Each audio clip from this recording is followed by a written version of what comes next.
આજે તો શોપની બહાર વસ્તુ લેવા જતો હતો અને અચાનક મારા પગ લપસી જતા થઈ ગયું મારી સાથે કંઈક આવું. ये तो लेटेस्ट न्यूज़ है. ગુડ મોર્નિંગ જય મા મોગલ મિત્રો, સ્વાગત છે તમારું મારા આજના મોર મિની વ્લોગમાં. આજે તો શોપે પહોંચીને બધું કામ કરીને પછી આપણે ઉતારવાની હતી કપડાની રીલ. હવે લઈ લીધું મસ્ત એંગલ ને પછી આપણે કરી દીધું કપડાની રીલ શૂટ કરવાનું ચાલુ. હવે બે કપડાની તો રીલ શૂટ થઈ ગઈ હતી, પછી આપણે ઉતારવાની હતી બ્લેઝરની રીલ. ફાઇનલી બ્લેઝરની પણ રીલ શૂટ થઈ ગઈ હતી. આ બધી રીલ્સ અને ફેન્સી કપડા લેવા માટે ફોલો કરી દીધું આપણી આઈડી ને. મારું તો kids.09 આવી ગયા હતા કસ્ટમર ખરીદી કરવા. કસ્ટમર ગયા પછી આપણે લાગી ગયા કપડા પેક કરવા. હવે કપડા પેક કરતો હોય આપણી શોપે આવી ગયો તો આપણો ભાઈ લઈ લીધું ગવાનું લેપટોપ ને ખોલી નાખી ઇન્સ્ટાગ્રામ માં આપણી શોપની આઈડી.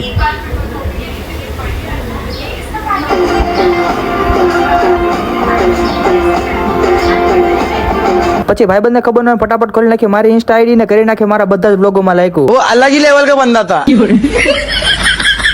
પછી મારે અચાનક જાણું થયું મારું પેલી દુકાન, પણ જેવો સીડી ઉતરતો હતો તે લપસી ગયો પગ. પછી તો સરખું ચલાતું નતું, માંડ દુકાન આવી. બોલાવી લીધો તો ભાઈબંધને કરી દીધું મારો પગ રિપેરિંગ કરવાનું ચાલુ. પણ મારા ભાઈ પગ મારો હરખો કરે છે કે ભાંગે છે કઈ ખબર નથી પડતી. હવે મારાથી તો કઈ સરખું ચલાતું નતું એટલે સુનિલ ને રોનકો મને આવી ગયા લેવા. ચાલે ને પછી અમારે જવાનું તો અનિલભાઈ ના ટેલરે. અમારી બે પગ વળી ફોર્ચ્યુનર ને અમે ત્રણે સીધા પહોંચી જાય છે ટેલર માં. પણ એસી રિપેર કરવા વાળો ક્યાં આડો આવે એટલે આ ઘોરે ને બ્લોગ ઉતરે.